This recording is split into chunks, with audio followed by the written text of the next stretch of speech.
जय जोहार, नमस्कार। दैनिक छत्तीसगढ़ चैनल देख रहे हैं आप और छत्तीसगढ़ प्रदेश की आज की तमाम सभी महत्वपूर्ण बड़ी खबरों की शुरुआत सर्वप्रथम आज की पहली बड़ी खबर के साथ। इंडोर स्टेडियम में राष्ट्रीय भोजली महोत्सव का आयोजन किया गया, जहां हजारों की तादाद में माताएं बहनें जुड़ी नजर आईं।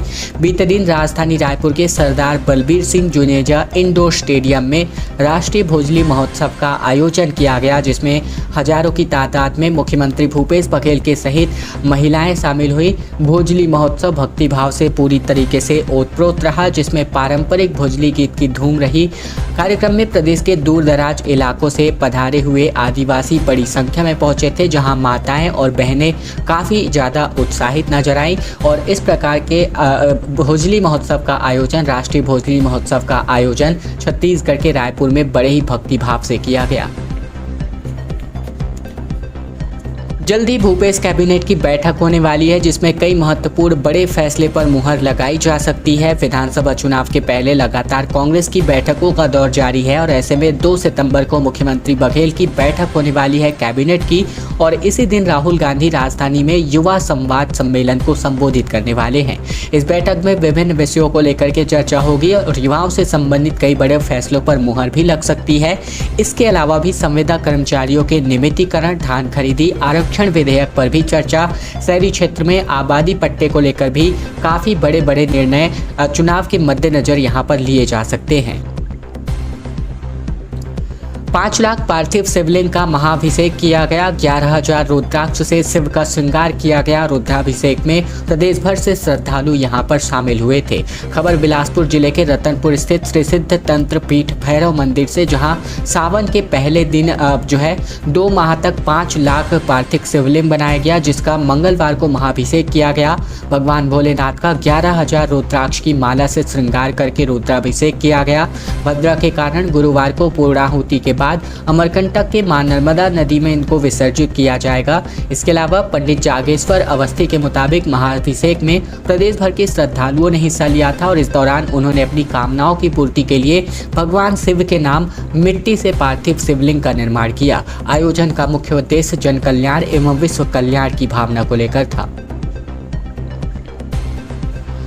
रक्षाबंधन पर मुख्यमंत्री बघेल ने बेरोजगारों के खातों में 1,29,000 युवाओं के खाते में वर्चुअली रूप से 34 करोड़ 55 लाख रुपए की राशि हस्तांतरित की। रक्षाबंधन के अवसर पर दरअसल बात करें तो यहां छत्तीसगढ़ के मुख्यमंत्री बघेल ने बीते दिन बेरोजगारी भत्ता योजना के तहत बेरोजगार युवाओं के खातों में 34 करोड़ 55 लाख रुपए हस्तांतरित किए। प्रदेश के 1,29,000 बेरोजगार युवाओं के खाते में यह राशि हस्तांतरित की गई। इस दौरान deputy CM TS Singhdeo virtually रूप से कार्यक्रम में जुड़े। मंत्री अमरजीत भगत भी कार्यक्रम का हिस्सा रहे, जहां मुख्यमंत्री बघेल ने मीडिया में छत्तीसगढ़ में बेरोजगारी भत्ता योजना शुरू होने की जानकारी दी। इसके जरिए जिन बेरोजगार युवाओं ने आवेदन किया है उनको 2500 रुपये प्रति महीना फिलहाल बेरोजगारी भत्ता के तौर पर दिया जा रहा है। वहीं अप्रैल महीने से अब तक 146 करोड़ 98 लाख रुपए से ज्यादा की राशि बेरोजगार युवाओं के खाते में हस्तांतरित की जा चुकी है। बिलासपुर में एक ही ट्रैक पर 2 ट्रेनें आमने सामने आ गई। एक्सप्रेस और मालगाड़ी में टक्कर होते होते बची। अफसरों ने कहा कि सब सिग्नलिंग के काम नियमों के अनुसार चलता है। दरअसल खबर बिलासपुर से आ रही है, जहां ओडिशा के बालासोर की तरह बीती शाम को छत्तीसगढ़ के बिलासपुर और रायपुर के बीच दाधा दापारा टकरफाटा के बीच एक ही ट्रैक पर मालगाड़ी और एक्सप्रेस ट्रेन दोनों सामने आ गई, जिसके बाद यात्री दहशत में आ गए। इस नज़ारे को देखने के लिए लोगों की भीड़ जुट गई। हालांकि ट्रेन में टक्कर नहीं हुई और कोई भी हादसा होने से बच गया। इस पे रेलवे की बड़ी लापरवाही सामने आई है। हालांकि अफसर इसे नियमानुसार बता रहे हैं। बताया जा रहा है कि बीती शाम को तकरीबन 4 बजे के आसपास बिलासपुर से एक यात्री ट्रेन रायपुर के लिए रवाना की गई थी। ट्रेन दाधापारा स्टेशन से निकलकर चकरभाठा स्टेशन के ओवरब्रिज के पास ही आकर खड़ी हो गई। इसी दौरान उसके पीछे मालगाड़ी आते दिखी, जिससे देख करके यात्रियों में अफरा तफरी की स्थिति निर्मित हो गई।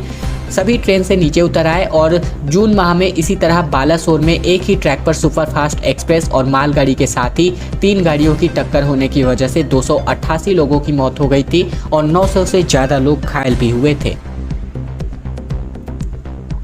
लाठी और डंडे से लैस होकर के 30 से 40 ग्रामीणों ने पुलिस की टीम पर ही हमला कर दिया। एएसआई समेत कुल 4 पुलिसकर्मी घायल हुए हैं, जिनमें से 2 के हालात अभी गंभीर बने हुए हैं। मामला सूरजपुर जिले के बसदेई चौकी के अंतर्गत एक गांव की है, जहां मंगलवार की रात 2 पक्षों के बीच चल रहे विवाद को सुलझाने के लिए विभाग की टीम जो है पुलिस की टीम जो है पहुंची हुई थी, जहां 30 से 40 ग्रामीणों ने पुलिस की टीम पर ही हमला कर दिया। ग्रामीण लाठी और डंडे से लैस थे। हमले में एएसआई समेत कुल 4 पुलिसकर्मी जो है गंभीर रूप से घायल हो गए। सूचना मिलते ही चौकी प्रभारी दल बल के साथ मौके पर पहुंचे। घायल पुलिसकर्मियों को ग्रामीणों से छुड़ाकर जिला अस्पताल में भर्ती कराया गया, जहां 2 पुलिसकर्मियों के हालात बेहद गंभीर को देखते हुए डॉक्टरों ने उन्हें अंबिकापुर के मेडिकल कॉलेज अस्पताल में रेफर किया। फिलहाल गंभीर रूप से घायल प्रधान आरक्षक को आईसीयू में भर्ती कराया गया है। पर्यटन के रूप में विकसित करने की योजना चंपारण को इन दिनों चली आ रही है, जिसका मुख्यमंत्री भूपेश बघेल ने राम वन गमन पर्यटन परिपथ के निर्माण कार्यों का लोकार्पण किया। दरअसल खबर है, मुख्यमंत्री भूपेश बघेल ने बीते दिन रायपुर जिले के ऐतिहासिक और धार्मिक स्थल के रूप में चर्चित चंपारण में राम वन गमन पर्यटन परिपथ के अंतर्गत निर्माण कार्यों का लोकार्पण किया और यहाँ आयोजित चंपारण रामायण महोत्सव में मुख्यमंत्री शामिल हुए। दरअसल बात करें तो मुख्यमंत्री ने चंपारण के चंपेश्वर नाथ महादेव मंदिर परिसर में आयोजित समारोह में राम वन गमन पर्यटन परिपथ के तहत कराए गए निर्माण कार्यों का लोकार्पण किया। खबर कवर्धा से, जहां कवर्धा में भाजपा का एक बड़ा प्रदर्शन सामने आया, जहां विधायक और मंत्री के कार्यालय का घेराव किया गया। कवर्धा में बीती दोपहर को भाजपा ने एक बड़ा विरोध प्रदर्शन किया, जहां भाजपा नेताओं और कार्यकर्ताओं ने कवर्धा विधायक के साथ ही मंत्री मोहम्मद अकबर के सिग्नल चौक स्थित कार्यालय का घेराव किया। घेराव से पहले कवर्धा शहर के गांधी मैदान में आयोजित सभा को संबोधित करते हुए जिला भाजपा अध्यक्ष अशोक साहू ने कवर्धा विधायक के पिछले 5 वर्ष के आम लोगों को, साथी व्यापारियों, सरकारी कर्मचारी परिवारों और भाजपा कार्यकर्ताओं के लिए प्रताड़ना का समय बताया। इसके अलावा बात करें तो यहाँ जो है उन्होंने विधायक अकबर की निष्क्रियता को रेखांकित करते हुए उन पर धारदार सवाल भी किए। भोरमदेव के सेंचुरी को लेकर के केसेस अब छत्तीसगढ़ हाईकोर्ट ने खारिज कर दी है, क्योंकि अब ये टाइगर रिजर्व नहीं बनेगा। सरकार के हक में ये फैसला आता हुआ दिखाई दे रहा है। छत्तीसगढ़ के कबीरधाम जिला के अंतर्गत भोरमदेव वन्यजीव अभ्यारण्य को टाइगर रिजर्व घोषित नहीं करने को लेकर राज्य वन्यजीव बोर्ड के निर्णय को चुनौती देने वाली जनहित याचिका को छत्तीसगढ़ हाईकोर्ट ने खारिज कर दिया है। बात करें तो स्थानीय कवर्धा विधायक और प्रदेश के वन मंत्री मोहम्मद अकबर ने कहा है कि राज्य सरकार सुप्रीम कोर्ट में भी अपना पक्ष मजबूती से रखेगी।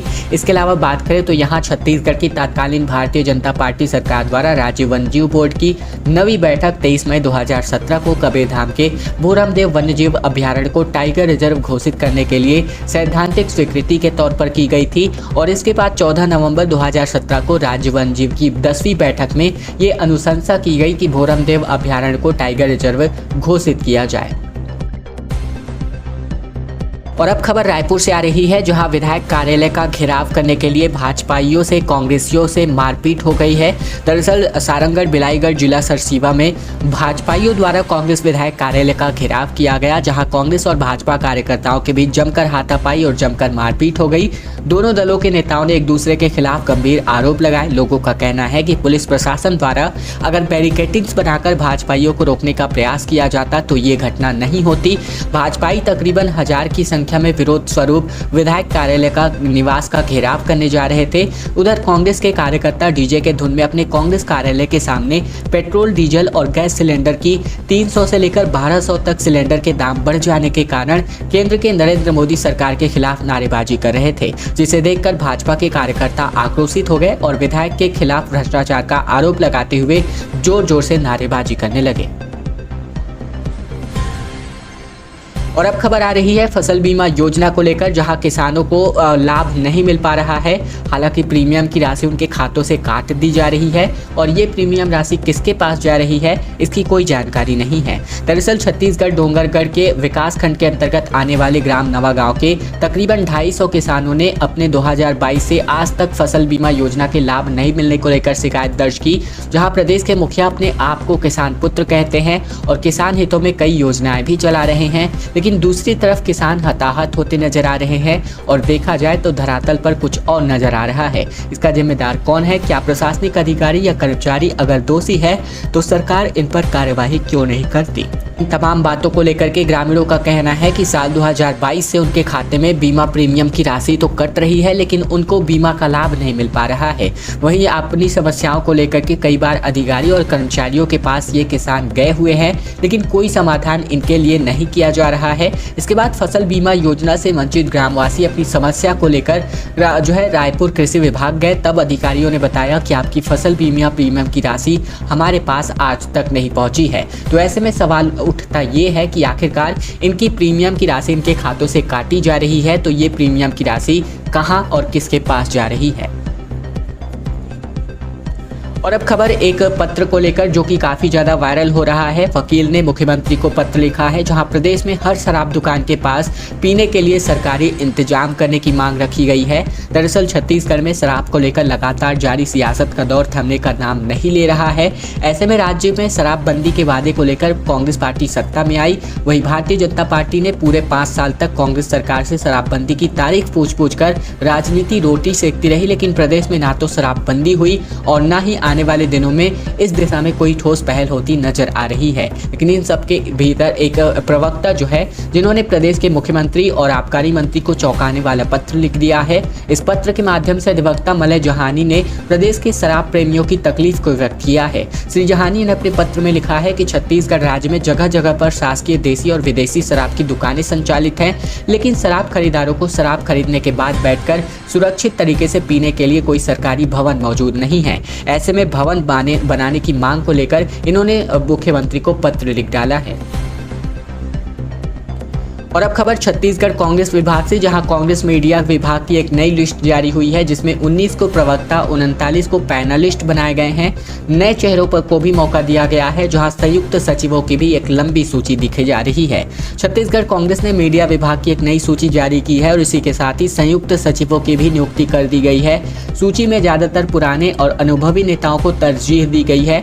नई सूची के मुताबिक सुनील आनंद शुक्ला को संचार विभाग के अध्यक्ष की जिम्मेदारी दोबारा सौंप दी गई है। इसकी और बात करें तो वरिष्ठ प्रवक्ताओं में सुरेंद्र शर्मा, शिशुपाल सोरी, आरपी सिंह, धनंजय सिंह ठाकुर, घनश्याम राजू तिवारी, सुरेंद्र वर्मा और साथ ही नीता लोधी को जगह मिली है। लिस्ट में 19 नेताओं में प्रवक्ता, जबकि टीवी डिबेट के लिए 39 मीडिया पैनलिस्ट बनाए गए हैं। 7 लोग मीडिया समन्वयक बनाए गए हैं और इसके अलावा संयुक्त सचिवों की भी लंबी लिस्ट जारी की गई है। और इस वक्त आप अपनी स्क्रीन पर पूरी सूची देख रहे हैं। छत्तीसगढ़ से गुजरने वाली 24 ट्रेनों को एक बार फिर से बिलासपुर रेलवे ने कैंसिल कर दिया है। दरअसल साउथ ईस्ट सेंट्रल रेलवे ने 9 दिनों तक बिलासपुर भोपाल एक्सप्रेस को बंद करने का ऐलान कर दिया है। दरअसल खबर है रेलवे ने छत्तीसगढ़ से होकर गुजरने वाली 24 ट्रेनों को एक बार फिर से रद्द किया है, जबकि 5 ट्रेनों को कैंसिलेशन बढ़ाते हुए 31 अगस्त से 8 सितंबर तक करने का आह्वान किया है। इधर आज से लेकर के 8 सितंबर तक बिलासपुर भोपाल एक्सप्रेस नहीं चलने वाली है। रेलवे प्रशासन की ओर से कहा गया है कि इंफ्रास्ट्रक्चर और डेवलपमेंट के काम को तेजी से पूरा करने का प्रयास किया जा रहा है, जिसके लिए ट्रेनों का परिचालन प्रभावित होगा।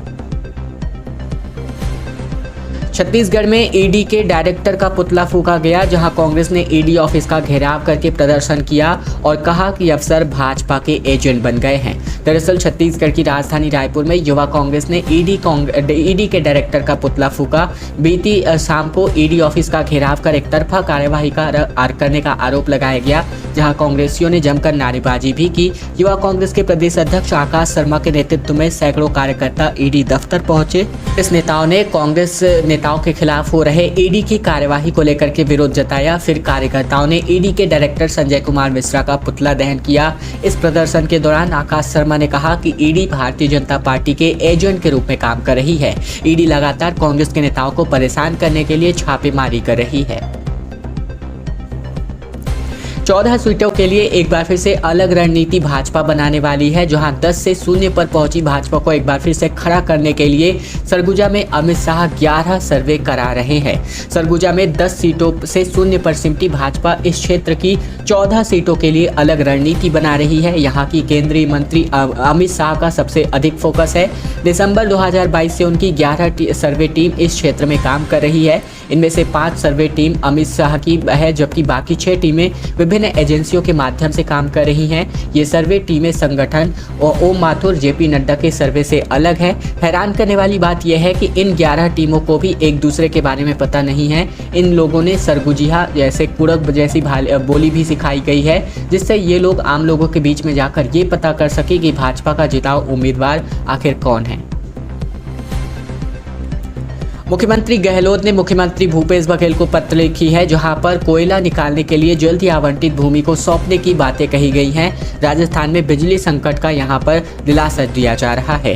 छत्तीसगढ़ के मुख्यमंत्री भूपेश बघेल को राजस्थान के सीएम अशोक गहलोत ने चिट्ठी लिखी है, जिसमें उन्होंने परसा कोल ब्लॉक में जमीन के आवंटन को जल्द ही सौंपने की मांग की है। जिसमें उन्होंने लिखा है कि छत्तीसगढ़ राज्य ने राजस्थान विद्युत उत्पादन निगम को अपनी ऊर्जा जरूरतों को पूरा करने के लिए कोयला खदानों की जमीन आवंटित की है, जिसमें चरणबद्ध तरीके से शेष 91 हेक्टेयर भूमि अब तक सौंपी नहीं गई है, जिससे राजस्थान में बिजली का संकट पैदा होने की संभावना है। जिसको लेकर उन्होंने सीएम बघेल से निवेदन किया है कि बची हुई आवंटित जमीन को सौंपने का आदेश जल्द से जल्द जारी किया जाए। दोस्तों, खबरों का सिलसिला बस यही तक का था। वीडियो पसंद आए तो वीडियो को लाइक कीजिएगा, चैनल पर नए हैं तो चैनल को भी जरूर से सब्सक्राइब कर लीजिएगा।